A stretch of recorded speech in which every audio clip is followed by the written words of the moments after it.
Olá, meus irmãos. Hoje vamos dar início ao quinto e último estudo relacionado aos princípios batistas. Porém, em função da extensão deste conteúdo, nós vamos dividi-lo em duas partes, já que são 9 itens que vão ser abordados nesse último estudo na temática princípios batistas. Hoje nós vamos estudar da primeira até a quinta temática sobre esse assunto importante para todos nós. Quero lembrar-los, como sempre, o que estamos estudando tem dois objetivos básicos.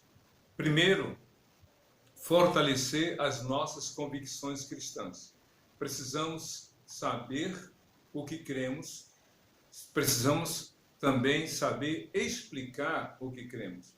Não basta nós dizer o que fazemos.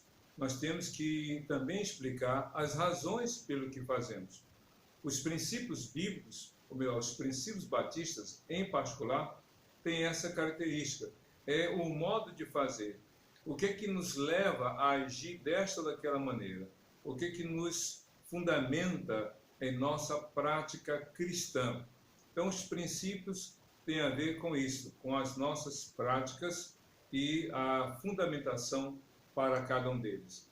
Como falei antes, os princípios não nasceram da noite para o dia, mas eles foram formados a partir da história, da vivência e das convicções fundamentadas na Palavra de Deus. O que estamos estudando, portanto, tem a ver com esse objetivo.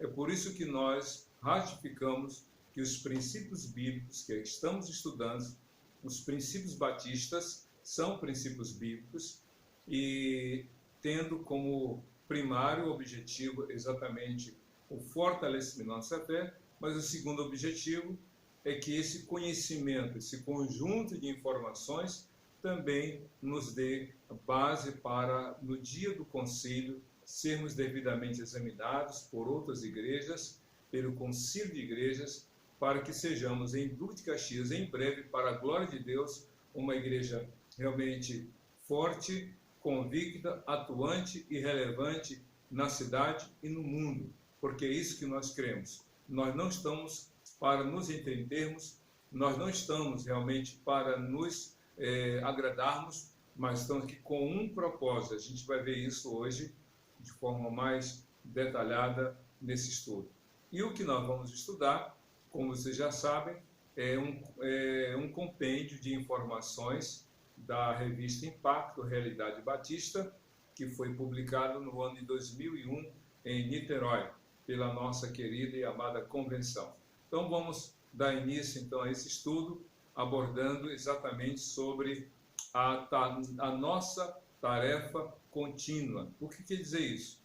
Exatamente é aquilo que nós começamos, continuamos e devemos permanecer realizando. Essa é a grande bênção de Deus para nós, a nossa tarefa contínua. E essa tarefa contínua, como eu falei antes, a gente, de acordo com a revista, está dividida em 9 itens, e o primeiro deles é a centralidade do indivíduo. O que nós temos a aprender sobre centralidade do indivíduo? Uma coisa importante é que o indivíduo, o cristão, o crente, o servo de Deus, a serva de Deus, realmente deve ter o seu valor reconhecido nas tarefas da igreja. A igreja tem um leque de atividades, a igreja tem um leque de ações, e o indivíduo precisa ser valorizado, precisa ser reconhecido o seu valor em meio a essas tarefas. As tarefas são importantes, mas sem que haja realmente pessoas, as tarefas não podem ser atingidas, não podem ser realizadas e nem alcançar os seus objetivos. A exemplo do como começou o Senhor Jesus, ele tinha uma missão. Para tanto, ele chamou pessoas, ele capacitou pessoas e deu a elas tarefas. Se você ler Efésios capítulo 4, do versículo 11 ao 16, o apóstolo Paulo fala sobre alguns dons, e esses dons são capacitações que o Senhor confere a determinadas pessoas que são chamadas para o ministério. Já na primeira carta que Paulo escreveu aos Coríntios, no capítulo 12, do verso 1 ao versículo 11, o apóstolo Paulo fala sobre os dons espirituais. Enquanto que Efésios 4, os dons têm a ver com pessoas, no sentido de serem aplicados a certos indivíduos, pastores, mestres, evangelistas, etc. No caso de 1 Coríntios capítulo 12, os dons são impessoais. Como assim? Eles são mencionados sem se referir a ao determinado grupo de pessoas. Por quê? Porque são dons. O Espírito Santo concede esses dons. Ele dá a quem ele quer, como ele deseja, para o bem comum e para a edificação do corpo de Cristo. Na verdade, existem no mínimo 4 listas de dons, para vocês terem uma ideia. De modo que qualquer pessoa, pela vontade do Espírito Santo, será capacitada, habilitada para fazer determinada tarefa. Mas lembrando que são as pessoas que devem ser valorizadas. O indivíduo deve ser valorizado. Por isso que o dom é importante. Ele é dado pelo Espírito Santo. Mas a pessoa precisa estar realmente disponível nas mãos do Senhor. Outra coisa interessante que o texto apresenta, a revista apresenta, é que há uma sensibilidade para a tecnologia. De fato, se você ler Daniel capítulo 12, o anjo falou para Daniel que o conhecimento iria avançar, o conhecimento iria se expandir, e de um modo muito rápido está acontecendo. Porém, e aí a gente vê diferentes tecnologias. Haja vista essa que eu estou usando para fazer essa gravação, basta um celular e um pouco de luz e um notebook. 3, digamos assim, claro que a TV também aqui atrás tem esse papel de ser a tela de projeção dos slides. Então você vê que com pouca tecnologia a gente consegue fazer o que há 20 anos atrás seria somente possível por um volume maior de equipamentos, e equipamentos que eram muito mais custosos em termos de aquisição, maiores em termos de tamanho, e com uma tecnologia que já ficou obsoleta há muito tempo atrás. Mas o que a gente está vendo aqui por esse estudo é que o indivíduo, o ser humano, precisa ter o seu valor preservado em relação à tecnologia. A tecnologia é importante, mas se não tiver quem a utilize de modo adequado, se não tiver alguém que tenha habilidade, conhecimento, ela se perde, ou pode ser usada de maneira inadequada ou com finalidades opostas ao propósito do Senhor. Então, a tecnologia é importante, mas realmente a gente precisa dar valor ao indivíduo.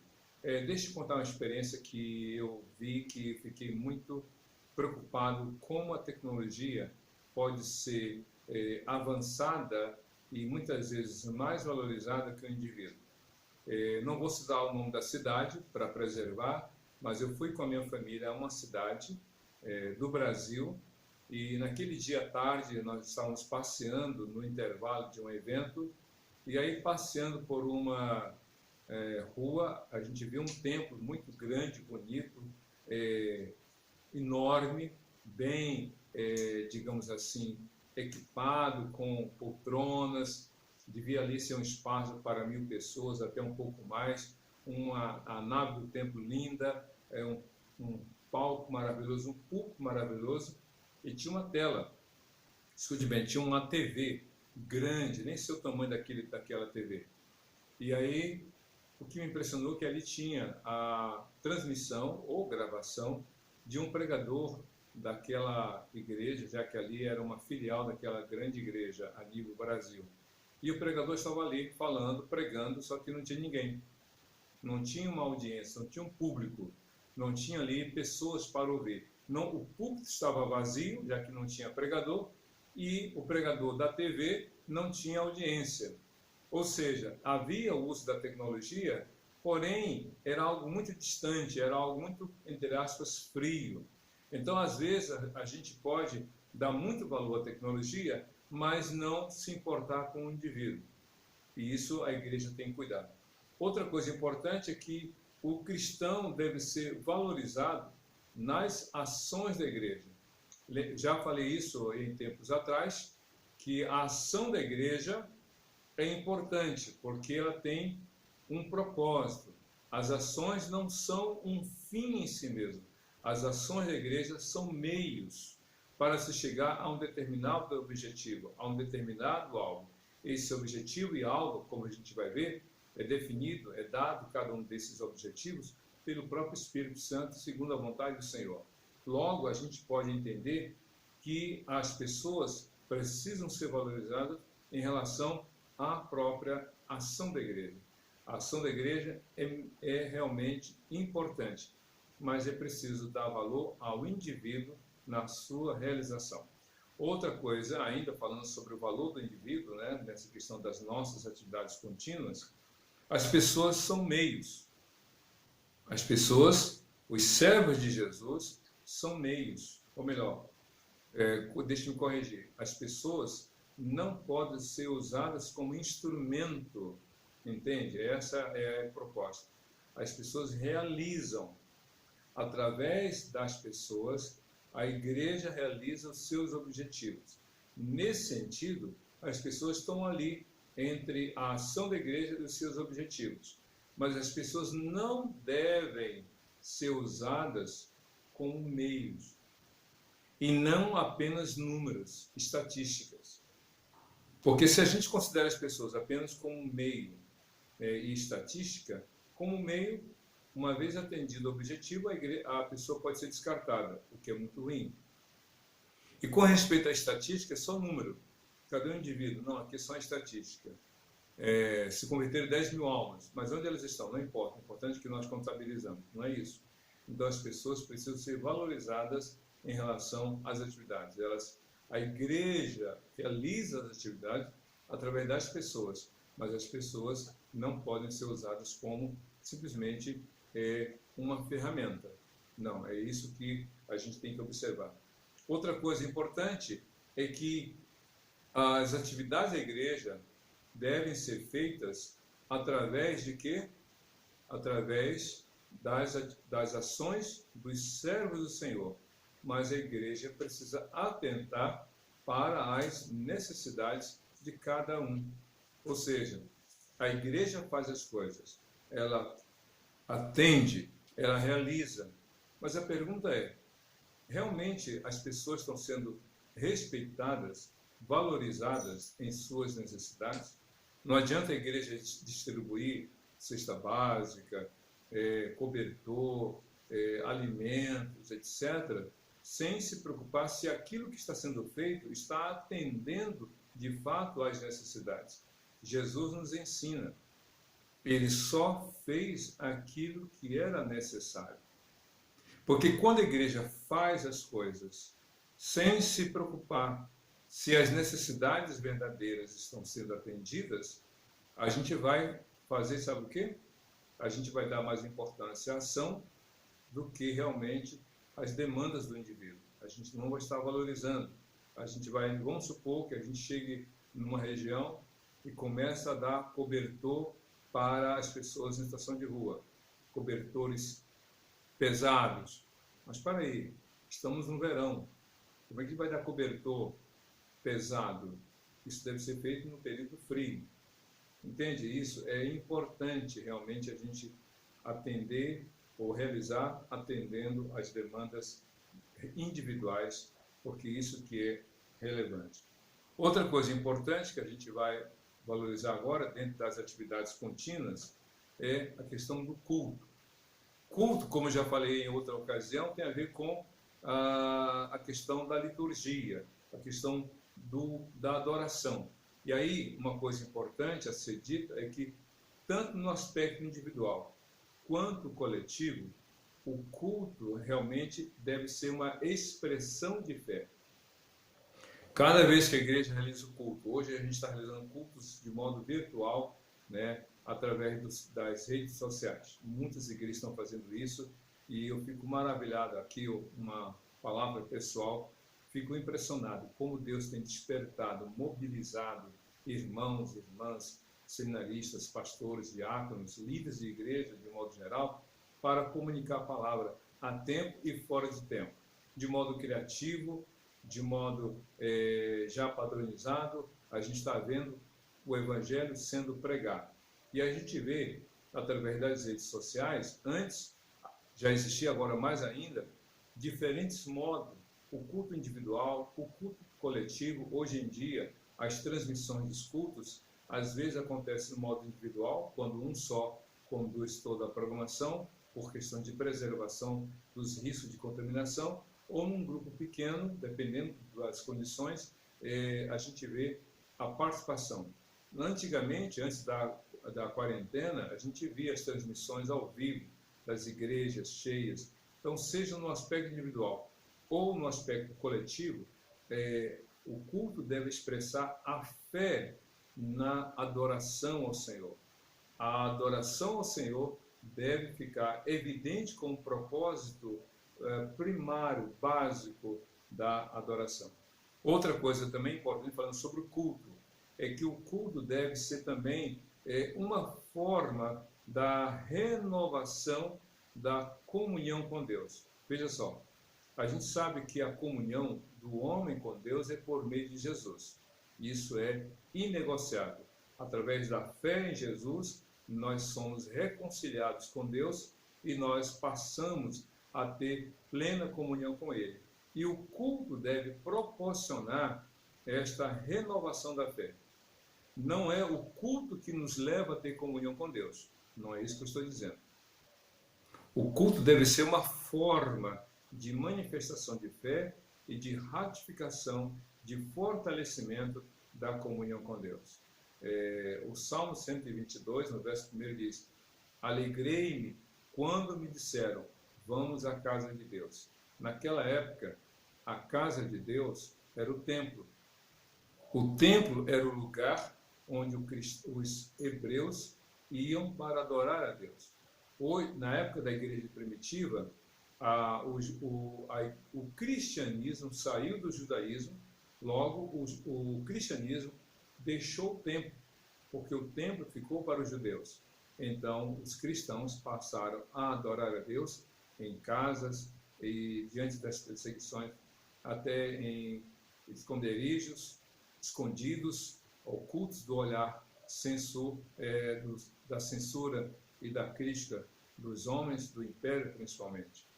Mas o importante é que, seja de forma individual ou coletiva, esse culto deveria proporcionar realmente comunhão ou fortalecimento da comunhão com Deus. Outra coisa importante também sobre culto é que o culto deve também proporcionar, favorecer a uma vida de santidade.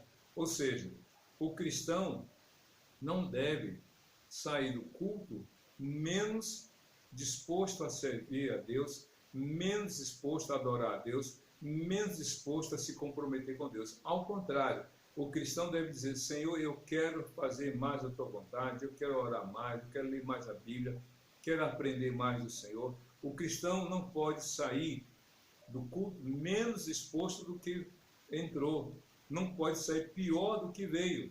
Ele tem que sair com a sua fé renovada, animada, para enfrentar as exigências da vida e um comprometimento maior na sua vida com Deus. Outra coisa importante, o culto deve ser algo vívido. Como assim vívido? Porque, tanto no aspecto individual quanto coletivo, o culto deve levar o cristão ou os cristãos a essa comunhão com Deus, mas não deve ser algo estático. O culto não deve ser como aquela fala que a gente vê por aí, plug and play, né? Aperte e funcione, uma coisa automática, uma coisa quase que robotizada, uma coisa que funciona de forma que a pessoa não esteja interagindo, não esteja realmente participando. Se você ler, eu recomendo, a primeira carta do apóstolo Paulo, no capítulo 14, Paulo fala sobre a liturgia do culto e ele fala sobre a ordem do culto, a dinâmica do culto. O culto tem que ter um começo, um meio e o fim, em termos de, por causa do espaço e do lugar. A gente não pode imaginar que o culto seja algo que tenha hora para começar e não tenha hora para terminar. Paulo fala da decência e da ordem, não da confusão e da desordem. Então, o culto tem que ter uma organização. Mas o culto tem que ser algo vívido. E aí ele bate nessa tecla. Eu vou adorar a Deus com a minha razão, mas eu vou adorar a Deus também com o meu espírito. É um culto racional, no sentido de eu saber o que estou fazendo. Mas é algo que me envolve, que me deixa totalmente participativo. E não omisso, não inerte e nem parado. Hoje em dia, por causa da quarentena, hoje mesmo a gente já recebeu a comunicação do decreto do governo estadual liberando as igrejas para as suas celebrações presenciais. Porém, observando a etiqueta social, o cuidado com o distanciamento que deve haver entre os participantes de 1 metro de distância, álcool em gel, máscara, etc, etc. E alguns disseram assim, para quê? Como é que eu vou para uma igreja? Achei engraçado isso, mas é verdadeiro. Como é que eu vou para uma igreja se eu não posso estar próximo, se eu não posso abraçar, se eu não posso me aproximar do meu irmão? Como é que é isso? Então fica uma coisa muito esquisita, né? Mas é o que temos para hoje, posso assim dizer. Se esse é o meio, né? Se essa é a condição, ainda que com essa limitação, estejamos na igreja para adorar o Senhor, estejamos no templo para louvar a Deus. Mas o importante é que seja algo presente, vívido. E outra coisa, realmente, o culto deve fortalecer. Se o culto deve refletir a minha vida de santidade, ou seja, o culto não pode ser algo distante da vida de santidade. Eu não posso ser um no culto a Deus e ser outro fora do momento de adoração. E isso deve me fortalecer na minha vida com Deus. Avançando, vamos ver aqui outra coisa importante sobre o culto, né, que a gente deve aqui estar atento. O ministério cristão. Como é que é isso? Aqui vamos falar sobre as ações do indivíduo na obra de Deus. A igreja e os cristãos devem servir a Jesus. Devem servir. Se você ler Romanos capítulo 12, versos 1 e 2, são muito conhecidos. Rogo-vos, pois, irmãos, que apresenteis vossos corpos como sacrifício a Deus santo e agradável, porque este é o culto racional. E não vos conformeis com o mundo, mas experimenteis a boa, agradável e perfeita vontade de Deus. Diz lá o texto, corrigindo o versículo 2. Mas não vos conformeis com o mundo, mas transformai-vos pela renovação da vossa mente, para que experimenteis qual seja a boa, agradável e perfeita vontade de Deus. A gente conhece esse texto aí, decor e salteado. Mas o verso 3 até o versículo 8, o apóstolo Paulo fala sobre serviço. Lembra que eu falei de 4 listas de dons espirituais? Esta é uma. É Romanos capítulo 12, do verso 3 ao versículo 8, onde Paulo explica, né, dizendo alguns dons. E ele coloca nessa lista sempre a prioridade para fazer o melhor. Fazer o melhor. Então nós somos chamados para servir.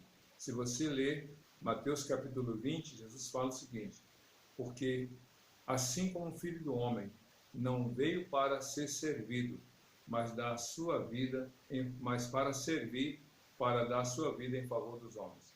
Cristo não veio para ser servido.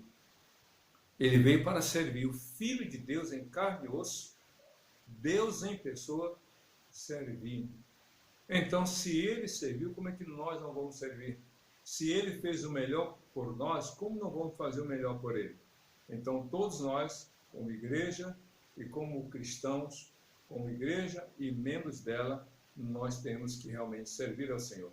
E aí, nessa questão do serviço, a gente tem uma fatia, né, um grupo da igreja que vive as suas tensões quanto às escolhas e decisões. Os jovens, por exemplo, que estão saindo do ensino médio e entrando, se preparando para o ensino de nível superior, vem aquela pergunta: qual vai ser a minha formação acadêmica? Sabe aquela questão da aptidão? Qual vai ser a minha escolha? Os jovens têm essas dúvidas. E outra, que profissão terei? Porque a formação não pode ser diferente da profissão que se deseja escolher. Se você escolhe uma formação, que você deseja ter uma aplicação desse conhecimento em alguma atividade profissional. Mas não é só isso. Não é só nessa área que o jovem precisa entender ou ser orientado. Ele precisa aprender que a sua qualificação, a sua capacitação, o seu conhecimento, a sua graduação, que vai lhe dar um compêndio de informações, tem que ser usado, e até a sua profissão, como uma forma de servir.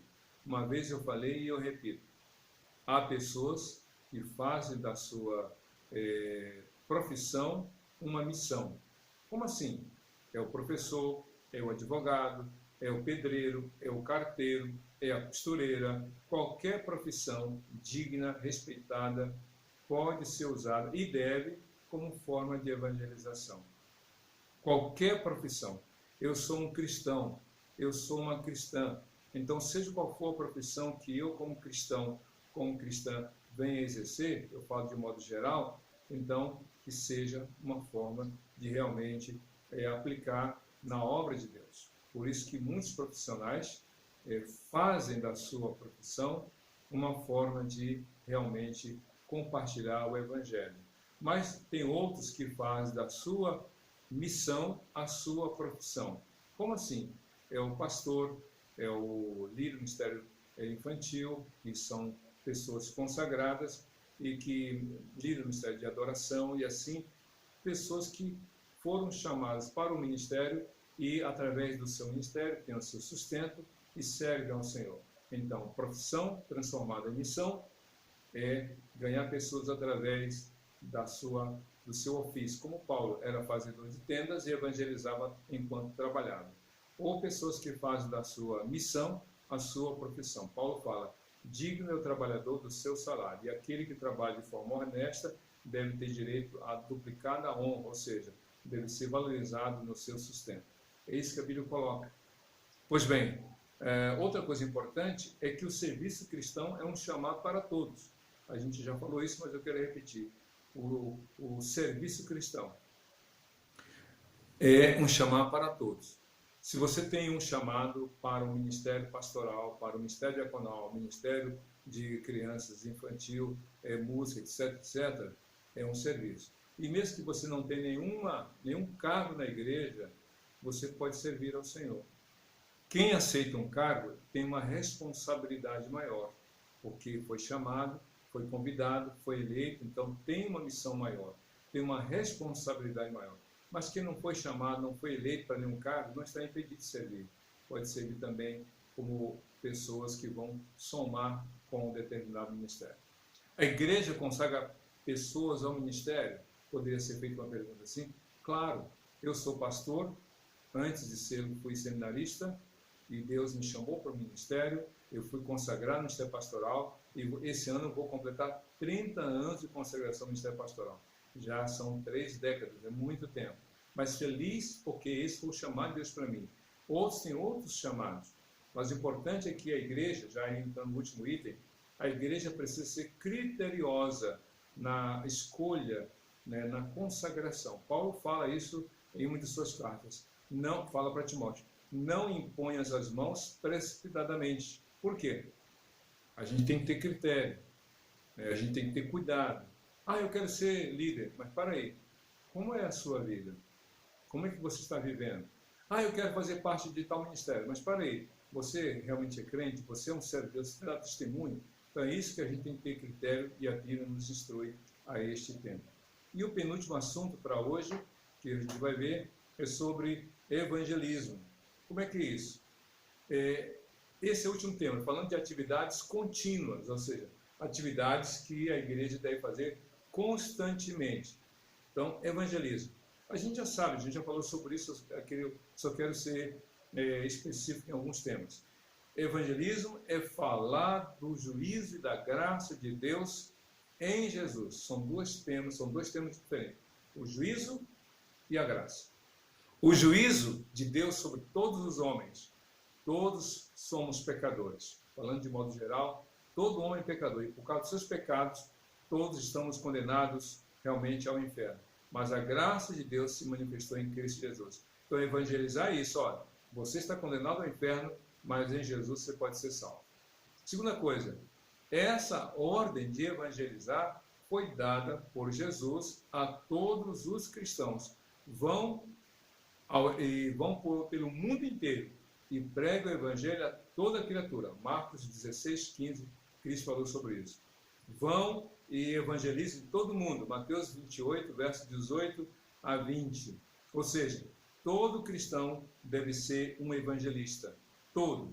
E aí diz a Bíblia também, a gente aqui coloca outras palavras, a salvação é exclusiva em Jesus. Obras não salvam, ser dizimista não salva, dar muitas ofertas não salvam, até ser batizado, mas se não for crente também não tem salvação. Entende? A salvação é exclusiva em Jesus. Quem é crente, certamente, há de ser dizimista, de ser evangelista, de fazer boas obras, tudo mais. A salvação é em Jesus. A salvação é em Jesus. É o novo nascimento que leva a pessoa a viver de acordo com a palavra, é isso que a Bíblia propõe. No Novo Testamento, porém, a Bíblia apresenta as diretrizes do Evangelho. Não se negocia o Evangelho. Não se compra a salvação. A igreja não pode baratear a graça. A graça é por Jesus Cristo. A igreja não pode fazer da graça mercado, moeda de troca. Ou seja, me dê isso que você vai ter aquilo outro. Não.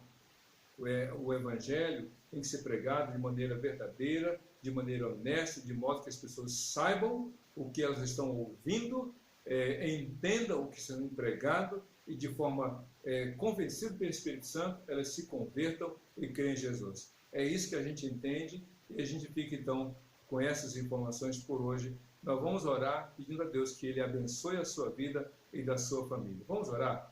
Feche seus olhos, cubra a sua cabeça.